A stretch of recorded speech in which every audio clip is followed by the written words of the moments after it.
اعوذ باللہ من الشیطان الرجیم بسم اللہ الرحمن الرحیم۔ اللہ رب العزت فرماتے ہیں کہ یہ تسبیح اپنی کسی بھی حاجت کے لیے پڑھو تو آنکھ جھپکنے سے پہلے انشاءاللہ وہ حاجت پوری ہو جائے گی۔ بھائیوں اور بہنوں، یقین اور امید کی دنیا میں ایک ایسی تسبیح ہے جس کے بارے میں اللہ تعالیٰ خود فرماتا ہے کہ یہ تسبیح اپنی کسی بھی حاجت کے لیے پڑھو تو آنکھ جھپکنے سے پہلے تمہاری حاجت پوری ہو جائے گی۔ تصور کیجئے وہ لمحہ جب آپ کی زندگی میں بے شمار الجھنیں ہوں، دل دکھوں سے بوجھل ہو، آنکھیں امید سے نم ہو چکی ہوں اور زبان پر صرف ایک دعا ہو۔ اس لمحے میں یہ تسبیح آپ کی روح کی پکار بن جائے تو اللہ کی رحمت پلک جھپکنے میں آپ پر برسنے لگتی ہے۔ ناظرین، یہ کوئی معمولی الفاظ نہیں ہے، یہ وہ نورانی ذکر ہے جسے پڑھنے سے عرش الہی ہل جاتا ہے، فرشتے حرکت میں آ جاتے ہیں اور رب کریم اپنے خزانوں کے دروازے کھول دیتا ہے۔ اس ویڈیو میں ہم آپ کو بتائیں گے وہ خاص تسبیح کیا ہے، اس کی اصل فضیلت کیا ہے اور کیسے آپ اسے اپنی زندگی میں شامل کر کے بظاہر ناممکن حاجتوں کو ممکن بنا سکتے ہیں۔ لیکن اس سے پہلے اپنے تمام بہن بھائیوں کو بتانا چاہوں گا کہ جو بہن بھائی یہ چاہتے ہیں کہ ہماری اجتماعی خصوصی دعا میں ان کا نام لے کر دعا کی جائے تو وہ لوگ اپنا نام نیچے کمنٹ باکس میں لکھ دیجئے۔ انشاءاللہ آپ کا نام لے کر ہماری خصوصی اجتماعی دعا میں آپ کا نام لے کر دعا کی جائے گی۔ یہ پیغام ان تمام دلوں کے لیے ہے جو دعا کرتے کرتے تھک چکے ہیں۔ آئیے پھر سے رب پر بھروسہ کریں اور دیکھیں کیسے وہ ایک لمحے میں آپ کی دنیا بدل دیتا ہے۔ حضرت ابو ہریرہ رضی اللہ تعالیٰ عنہ سے مروی ہے کہ حضور اقدس صلی اللہ علیہ وسلم نے فرمایا کہ حضرت سلیمان بن داؤد علیہ السلام کو رب تعالیٰ نے ایسی بابرکت کلمات عطا کیے تھے، اس کے بعد کسی نبی کو وہ کلمات حق تعالیٰ نے عطا نہیں کیے میرے سوا۔ اگر میرا امتی اپنی اولاد کی خیر و برکت و سلامتی کے لیے یہ تسبیح پڑھتا ہے تو وہ کام حق تعالیٰ اپنے ذمہ لے لیتا ہے، ان کی حاجات پلک جھپکنے سے پہلے حل ہو جاتی ہیں۔ جیسے آصف بن برقیہ نے آنکھ جھپکنے سے پہلے تخت بلقیس اٹھایا تھا، وہ انہی بابرکت کلمات کی طاقت تھی۔ حضرت ابو ہریرہ فرماتے ہیں کہ میں اپنی تمام زندگی میں اسی دن سب سے زیادہ خوش ہوا تھا۔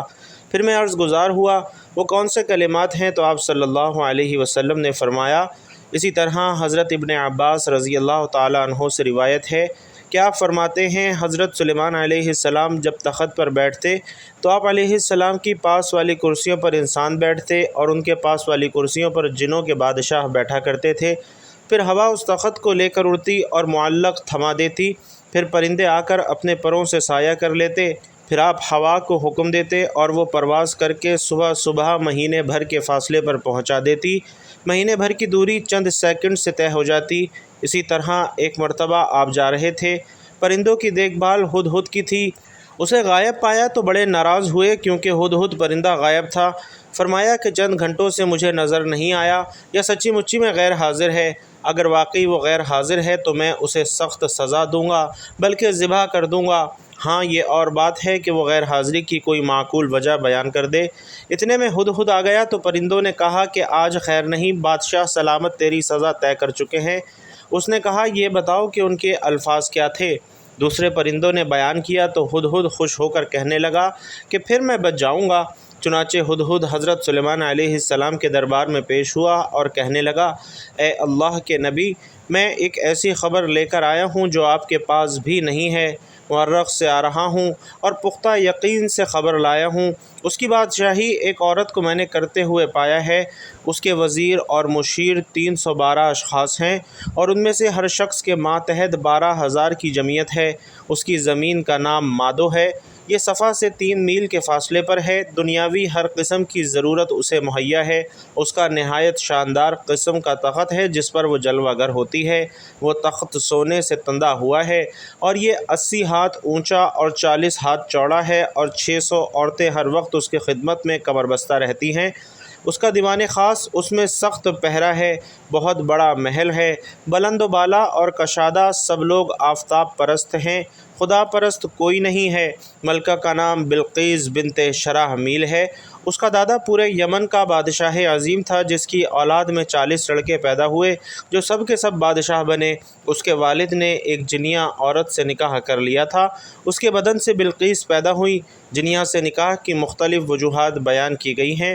ایک یہ کہ اپنی حکومت کی اور غرور والے لوگوں سے کہتا تھا کہ تم میرے لائق نہیں ہو۔ اس کا نتیجہ یہ ہوا کہ لوگوں نے اس کا نکاح ایک زانی سے کر دیا۔ حضرت سلیمان علیہ السلام ملکہ بلقیس اور اس کی قوم کے متعلق بیان سن کر کہنے لگے کہ مجھے یہ معلوم کرنا ہوگا کہ تو جھوٹ بول رہا ہے یا سچ بول رہا ہے۔ میرے اس خط کو لے جا کر ملکہ بلقیس کو دے دے اور پھر ان کے پاس سے ہٹ کر دیکھ وہ کیا جواب دیتی ہیں۔ ناظرین، ہدہد پرندے نے اس خط کو اپنی چونچ میں دبا کر ملکہ بلقیس کے محل میں پہنچا دیا۔ ملکہ اس وقت کھانا کھانے میں مصروف تھی۔ ہدہد نے نہایت چالاکی اور خاموشی اور احتیاط کے ساتھ خط اس کے سامنے اس طرح ڈالا کہ وہ جان نہ پائی کہ ہدہد کہاں سے آیا ہے۔ ملکہ اپنی گود میں پڑے خط کو دیکھ کر محتاط ہو گئی اور خوف زدہ بھی ہو گئی، لیکن اتنا اندازہ ضرور ہو گیا کہ یہ کوئی عام خط نہیں ہے بلکہ معزز اور مکرم ہے۔ اس پر مہر بھی لگی تھی۔ اس خط میں خط لکھنے کے تمام اصول موجود تھے۔ خط لکھنے کی پہلی شرط یہ ہے کہ خط کا آغاز ہی اس طرح ہو کہ خط لکھنے والے کا نام پتہ مکتوب کے نام میں آ جائے کہ کس نے خط لکھا ہے۔ ایک اہم بات، خط کا آغاز اللہ تعالیٰ کے پاک اور بابرکت نام سے کیا جائے۔ کہا جاتا ہے کہ حضرت سلیمان علیہ السلام سے پہلے کسی خط میں یہ مقدس کلمات نہیں لکھے گئے تھے۔ حضرت ابو ہریرہ فرماتے ہیں کہ ایک مرتبہ میں آپ صلی اللہ علیہ وسلم کے ہمراہ جا رہا تھا۔ آپ صلی اللہ علیہ وسلم نے فرمایا، میں ایک ایسی آیت جانتا ہوں جو مجھ سے پہلے سلیمان علیہ السلام کے بعد کسی نبی پر نہیں اتری۔ آصف بن برقیہ نے وہی مقدس کلمات پڑھے تھے جن کی بدولت حق تعالیٰ نے ان کی حاجت آنکھ جھپکنے سے پہلے پوری کی تھی۔ اگر وہی کلمات میری امت اپنے لیے یا اپنی اولاد کی خیر و سلامتی کے لیے پڑھے تو ان کی حاجات بھی آنکھ جھپکنے سے پہلے پوری ہو جائیں گی۔ میں نے استفسار کیا وہ کون سی آیت ہے، تو آپ صلی اللہ علیہ وسلم نے فرمایا، اور ناظرین یہ مبارک کلمات آپ کو آگے جا کر بتاتے ہیں۔ آپ نے فرمایا یہ مبارک کلمات انشاءاللہ آگے جا کر پڑھی جائیں گی۔ خط مختصر لیکن بلیغ انداز میں تحریر کیا گیا تھا۔ خط سے شاہانہ انداز ہی نہیں بلکہ پیغمبرانہ شان بھی ظاہر ہو رہی تھی۔ ابتدا اس امر کی طرف اشارہ تھا کہ سرکشی چھوڑ کر ایک اللہ کی عبادت کرو۔ یہ کسی بادشاہی کا نہیں بلکہ پیغمبر کا دعوت نامہ ہے۔ ایک اللہ تعالیٰ کی عبادت کرو۔ ناظرین، ملکہ بلقیس عقل مند تھی۔ معاملات کو کس طرح طے کیا جائے وہ با اختیار بھی تھی اور اس کا فیصلہ اس کے اہل دربار کے لیے کرنا ممکن نہ تھا۔ پھر بھی اس نے اپنا فیصلہ سنانے کے بجائے اہل دربار سے مشورہ ضروری جانا۔ چنانچہ اپنے تمام مشورہ نویس اور سپہ سالاروں کو بلایا اور کہا کہ میری طرف ایک بہت ہی اہم خط ڈالا گیا ہے جس میں مسلمان ہونے اور تابع فرما بننے کی دعوت دی گئی ہے۔ تم سب جانتے ہو کہ میں کوئی فیصلہ تمہارے بغیر نہیں کیا کرتی۔ تم سب مجھے اپنی اپنی رائے دو کہ ہمیں کیا کرنا چاہیے۔ تمام اہل دربار نے جواب دیا کہ ہمارے پاس تو قوت کی کمی نہیں، اسلحہ اور سامان وافر مقدار میں ہے۔ ہم بہادر اور شجاع بھی ہیں اور میدان جنگ میں نہایت جرأت اور جواں مردی کے ساتھ لڑتے ہیں۔ اس لیے ہمیں خوف زدہ ہونے یا جھکنے کی ضرورت نہیں بلکہ ہماری طاقت مسلم ہے۔ ہم ہر قسم کے مقابلے کے لیے تیار ہیں۔ اب جو آپ کا حکم ہو ہم آپ کے فرما بردار ہیں۔ ناظرین، ملکہ بلقیس اس بات کا اندازہ کر چکی تھی کہ حضرت سلیمان علیہ السلام کے سامنے اس کے لشکر کی کوئی حیثیت نہ تھی۔ اگر جنگ کی نوبت آئی تو تباہی اور بربادی کے سوا کچھ ہاتھ نہ آئے گا۔ اس نے اپنے سرداروں سے کہا، جب بیرونی حملہ آور کسی بستی پر حملہ کرتے ہیں تو اسے اجاڑ کر رکھ دیتے ہیں۔ وہاں کے باعزت لوگ ذلیل و خوار ہو جاتے ہیں۔ اپنا رعب اور شان و شوکت قائم کرنے کے لیے ہر ترتیب کی جاتی ہے۔ عورتوں کی عزتیں پامال کر دی جاتی ہیں اور قتل و غارت کی انتہا کر دی جاتی ہے۔ کھیتیاں جلا کر اجاڑ دی جاتی ہیں۔ رعایا کو مفلوج بنا دیا جاتا ہے اور سپاہیوں کو قیدی بنا لیا جاتا ہے۔ کیوں نہ ایسی کوشش کی جائے کہ اس عمل سے بچا جائے، اور اس کا طریقہ یوں نکالا کہ حضرت سلیمان علیہ السلام کی خدمت میں تحائف بھیجے جائیں۔ ملکہ کا مقصود یہ بھی تھا کہ حضرت سلیمان علیہ السلام کی آزمائش بھی ہو۔ اگر وہ تحائف لے کر راضی ہو گئے تو اس امر کی علامت ہوگی کہ وہ ایک بادشاہ ہے اور اس سے مقابلہ کرنے کے لیے دنیاوی وسائل کام دے سکتے ہیں۔ اگر وہ واقعی نبی ہیں تو ان کے تحائف ان کے نزدیک کوئی اہمیت نہ ہوگی۔ ان کا ہدیہ قبول نہ کرنا اس امر کی طرف اشارہ ہوگا کہ ہمیں بھی اطاعت کیے بغیر نہ رہ سکیں گے۔ اور ایک روایت کے مطابق سونے کی اینٹیں، جواہرات، قیمتی برتن، اور بعض روایات میں ہے کہ 100 غلام جنہیں زنانہ لباس پہنا کر آزمائش کے لیے لایا گیا تھا، اور 100 کنیزیں بھی تھیں۔ مطلوب یہ تھا کہ حضرت سلیمان علیہ السلام کی آزمائش کی جائے۔ اگر وہ ان زنانہ لباس میں مردوں کو جو ہو بہو بالکل خواتین نظر آتے تھے آپ علیہ السلام پہچان لیتے ہیں تو نبی ہیں، ورنہ محض ایک بادشاہ ہیں۔ جب انتہائی شاطر ملکہ بلقیس کے قاصد آپ علیہ السلام کی خدمت اقدس میں پہنچے تو آپ علیہ السلام نے تمام مہمانوں کو وضو کروا کے تازہ دم ہونے کے لیے کہا۔ لڑکیوں نے برتن سے پانی بہا کر ہاتھ دھوئے، جبکہ لڑکوں نے برتن میں ہاتھ ڈال کر پانی لیا۔ یوں آپ پہچان گئے کہ اول الذکر لڑکیاں اور باقی سارے لڑکے ہیں۔ ایک روایات یہ بھی ہے کہ ایک گروہ نے کونیوں سے ہاتھ دھونا شروع کیا اور انگلیوں تک آیا، جبکہ دوسرے گروہوں نے انگلیوں سے شروع ہو کر کوہنیوں تک ہاتھ دھوئے۔ بہرحال حضرت سلیمان علیہ السلام نے دونوں کو الگ الگ پہچان لیا۔ ایک اسرائیلی روایت کے مطابق ملکہ بلقیس نے اپنی حتمی زندہ آزمائش سوالات بھی کیے، جن میں سے ایک یہ بھی تھا کہ ملکہ نے برتن میں بھیجا جس کے لیے فرمائش یہ تھی کہ اسے ایسے پانی سے بھرا جائے کہ وہ پانی زمین کا ہو نہ آسمان کا ہو۔ حضرت سلیمان علیہ السلام نے اس کی یہ فرمائش یوں پوری کی کہ ان کے پسینے کے قطرے اس برتن میں جمع کروا دیے، بلکہ ملکہ بلقیس نے حضرت سلیمان علیہ السلام کے لیے کچھ اور بھی آزمائش تیار کی تھی۔ اپنے غلاموں سے کہا تھا کہ یہ ایک بہت باریک موتی جس میں سوراخ نہیں تھا ان کی خدمت میں پیش کرنا، کہ اس میں جن اور انسانوں کی مدد کیے بغیر دھاگا ڈال دیں۔ دوسرے موتی میں سوراخ ٹیڑھا تھا، اس میں بھی دھاگا ڈالنا ہے۔ اگر یہ سوالوں کو احمقانہ یا ناممکن سمجھ کر غصے میں آ گیا تو وہ ایک عام بادشاہ ہے، اگر اس کا رویہ متحمل اور خوشگوار رہا تو جان لینا وہ کوئی معمولی بادشاہ نہیں بلکہ واقعی نبی ہیں۔ پھر اس کی بات توجہ سے سننا۔ قاصد حاضر ہوا، آپ نے ڈبیا طلب کی، اس نے کہا کہ کھولنے سے پہلے بتائیے اس میں کیا ہے۔ حضرت جبرائیل علیہ السلام نے مدد کی اور آپ علیہ السلام نے فرمایا کہ ایک موتی بغیر سوراخ، دوسرا موتی ٹیڑھے سوراخ والا ہے۔ قاصد نے کہا ان دونوں موتیوں میں دھاگا ڈال دیجئے۔ آپ علیہ السلام نے اپنے درباریوں سے فرمایا کہ موتی میں سوراخ کون کرے گا؟ دیمک نے کام اپنے ذمہ لیا اور اپنے منہ میں ایک بال لیا اور موتی میں ایک سرے سے داخل ہو کر دوسرے سرے سے نکل آیا۔ آپ علیہ السلام نے دیمک سے خوش ہو کر فرمایا تمہیں کوئی حاجت ہو تو بیان کرو۔ اس دیمک نے کہا اے نبی علیہ السلام میرا رزق درختوں میں کر دیجئے۔ آپ علیہ السلام نے اس کی فرمائش پوری کی۔ پھر آپ نے ٹیڑھے سوراخ والے موتی کو سامنے رکھا اور کہا کہ اس موتی میں دھاگا کون ڈالے گا؟ سفید کیڑے نے آگے بڑھ کر کہا کہ یہ کام میں کروں گا۔ اس نے دھاگا اپنے منہ میں لیا اور ایک طرف سے جا کر دوسری طرف سے نکل آیا۔ حضرت سلیمان علیہ السلام نے اس کیڑے سے اس کی حاجت پوچھی۔ اس کیڑے نے کہا کہ اے اللہ کے سچے نبی میرا رزق حلوں میں رکھ دیجئے۔ اس کی فرمائش بھی رہتی دنیا تک پوری کر دی گئی۔ قاصد اب آپ سے مروب ہو چکے تھے۔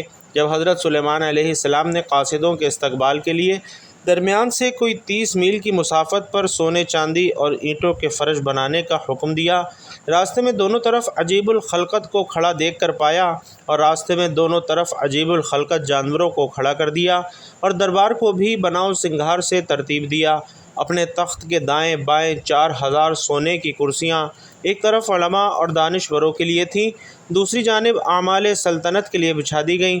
چنانچہ جب قاصد آئے تو انہوں نے سونے کی اینٹوں پر جانوروں کو کھڑے دیکھا، آگے آگے مہروں کی قطاریں تھیں، پھر جنات کی صفیں تھیں اور راستے میں ہی حیران کر دینے والے مناظر۔ جب قاصد دربار عالیہ میں پہنچ گئے تو وہاں کی شان و شوکت دیکھ کر دنگ رہ گئے۔ جہاں سے حضرت سلیمان علیہ السلام سے ملاقات ہوئی تو شاہانہ بادشاہ ہونے کے باوجود آپ علیہ السلام نے خندہ پیشانی سے پیش آئے۔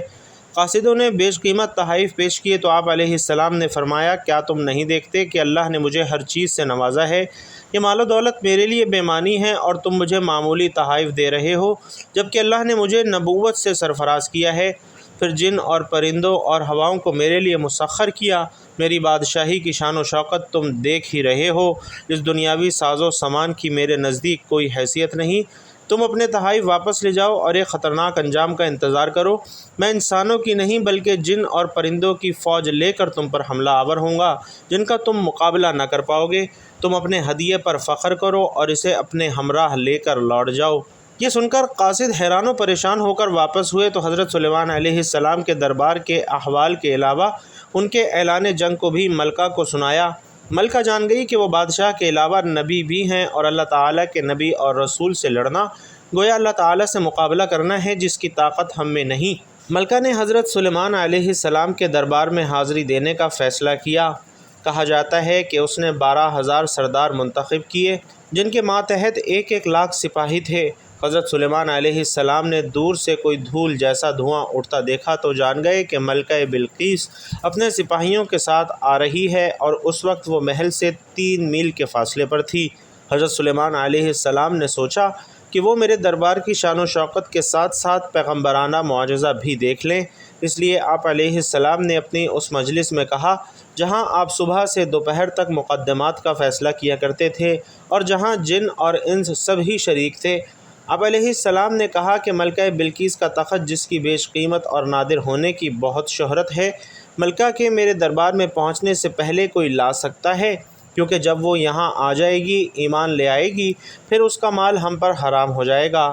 بہرحال ایک طاقتور اور سرکش جن جو ایک بہت بڑے پہاڑ جتنی جسامت رکھتا تھا، اس نے کہا کہ اگر آپ مجھے اجازت دے دیں تو میں آپ کا دربار برخاست کرنے سے پہلے اس تخت کو اٹھا کر یہاں لا سکتا ہوں۔ پھر آپ جانتے ہیں کہ میں بہت ہی امانت دار ہوں اور ذخیرہ جواہرات سے مزین تخت سے کوئی چیز نہیں چراؤں گا۔ ظاہر ہے کہ جن انسان کے مقابلے میں غیر معمولی قوتیں رکھتا ہے، کسی انسان کے لیے یہ ممکن نہیں کہ وہ بیت المقدس سے مغربی یمن جو 1,500 میل کا فاصلہ 2-4 گھنٹوں میں طے کر کے تخت یہاں پہنچائے، اور تخت بھی کوئی عام یا معمولی نہیں، نہایت ہی وسیع و عریض اور وزنی، جسے اٹھانا فرد واحد کے بس کی بات نہ تھی، اور پھر تخت بھی وہ سب سے زیادہ حفاظت جہاں خود اس کے لوگوں کی رسائی ممکن نہ تھی۔ مجلس شورا میں موجود ایک شخص بول اٹھا، یہ وہ شخص تھا جس نے کتاب کا علم حق تعالی نے عطا کیا تھا۔ آپ کی پلک جھپکنے سے پیشتر میں چاہتا ہوں کہ آپ کی خدمت میں حاضری کر سکتا ہوں۔ وہ شخص حضرت سلیمان علیہ السلام کا مغرب کا صحابی بتایا گیا ہے۔ اس کا نام آصف بن برخیہ ہے۔ وہ حضرت سلیمان علیہ السلام کے وزیر تھے اور نسل انسانی سے تعلق رکھتے تھے۔ حضرت ابن عباس رضی اللہ تعالیٰ عنہ کے مطابق آپ حضرت سلیمان علیہ السلام کے کاتب بھی تھے اور آپ کے خالہ زاد بھی تھے۔ اس وقت کے ولی اللہ تھے اور اسم اعظم جانتے تھے۔ البتہ ہو سکتا ہے کہ اللہ نے انہیں کرامات بخشی ہوں جس کے سبب انہوں نے جن کے مختصر مہلت کو بھی طویل جانا اور کہا کہ میں پلک جھپکنے سے پہلے تخت حاصل کر سکتا ہوں۔ چنانچہ لمحہ برباد کیے بغیر آصف بن برخیہ نے بسم اللہ الرحمن الرحیم یہ بابرکت کلام پڑھا اور تخت کو حاجت جانی، اور اللہ تعالیٰ نے ان کی وہ حاجت پوری کر دی۔ تو ناظرین، یہ ہے وہ مقدس کلام جس کو پڑھنے سے ہر دلی مراد پوری ہو جاتی ہے۔ یہ وہ کلام ہے جو ہمارے نبی کریم صلی اللہ علیہ وسلم کے علاوہ صرف حضرت سلیمان علیہ السلام کو عطا ہوا۔ حضرت سلیمان علیہ السلام نے تخت اپنے سامنے موجود پایا۔ تمام اہل دربار حیرت زدہ رہ گئے۔ آپ نے فرمایا، یہ میرے رب کا فضل ہے جو مجھے آزمانا چاہتا ہے کہ میں شکر گزاری کرتا ہوں یا بے پرواہ رہتا ہوں۔ لمحے بھر میں تخت کی یہاں موجودگی میں میرا یہ آصف بن برخیہ کا کوئی کمال نہیں، یہ سب حق برتر کی عطا ہے۔ بہرحال تخت پہنچ گیا۔ آپ علیہ السلام نے حکم دیا کہ اس تخت کی حالت تھوڑی بہت تبدیل کر دی جائے، کچھ ہیرے جواہرات بدل دو، رنگ تبدیل کر دو، تاکہ جب ملکہ یہاں پہنچے تو دیکھا جائے کہ آیا وہ اپنے تخت کو پہچانتی ہے یا نہیں، اور اتنا بڑا معجزہ دیکھ کر وہ راہ ہدایت پاتی ہے یا نہیں۔ دربار سلیمان علیہ السلام میں حاضر ہوئی۔ وہ اپنی طرف سے بڑی شان و شوکت کے ساتھ اونٹوں کے قافلوں کے ساتھ، جس پر عہد و عنبر خوشبو لدی تھی، بہت سونا ہیرے جواہرات لے کر یہ آئی تھی۔ جب وہ وہاں پہنچی تو یقیناً یمن اس کے لیے حیران کن تھا۔ اس کے سامنے موجود تخت تھوڑی بہت تبدیلیوں کے ساتھ اس کا اپنا تھا۔ بولی، یہ تو میرا تخت ہے، یہ یہاں کیسے آ گیا؟ کہنے لگی، کہاں روشنیم، کہاں صبا کا علاقہ، اس کا محل، اس کے محافظ اور وہاں کھڑے پہرے دار، اس کا یہ تخت، یہ کیسے ممکن ہے کہ شدید پہرے کے باوجود تخت یہاں بیت المقدس میں حضرت سلیمان علیہ السلام کے دارالسلطنت میں موجود ہے؟ اسے یہاں کون لا سکتا ہے؟ وہم میں مبتلا تھی کہ حضرت سلیمان علیہ السلام نے سوال کیا، تیرا تخت بھی ایسا ہی ہے؟ ملکہ بلقیس واضح جواب دینے کی قدرت نہ رکھتی تھی۔ وہ بہم انداز میں بولی کہ ہم تو اس کرامت سے پہلے آپ کی نبوت کے قائل ہو چکے تھے۔ حضرت سلیمان علیہ السلام نے سوچا کہ نبوت کے معجزے تو وہ دیکھ چکی ہے، اب اسے ظاہری سلطنت جاہ و جلال بھی دکھایا جائے۔ چنانچہ ملکہ بلقیس سبا کی آمد کی خبر سن کر آپ جنوں کو ایک ایسے محل کی تعمیر کا حکم دے چکے تھے جو صرف اور صرف کانچ کا تھا اور اس کے نیچے پانی سے لبالب۔ اس شیشہ بہت ہی صاف شفاف تھا، آنے والا شیشے کا امتیاز نہ کر سکتا تھا، بلکہ اسے ایسے ہی معلوم ہوتا کہ پانی ہی پانی ہے، حالانکہ اس کے اوپر شیشے کا فرش ہے۔ بادشاہ کا مذہب عوام کا مذہب ہوتا تھا، اس لیے ملکہ بلقیس کے ایمان لانے کے ساتھ اس کی پوری قوم بھی ایمان لے آئی۔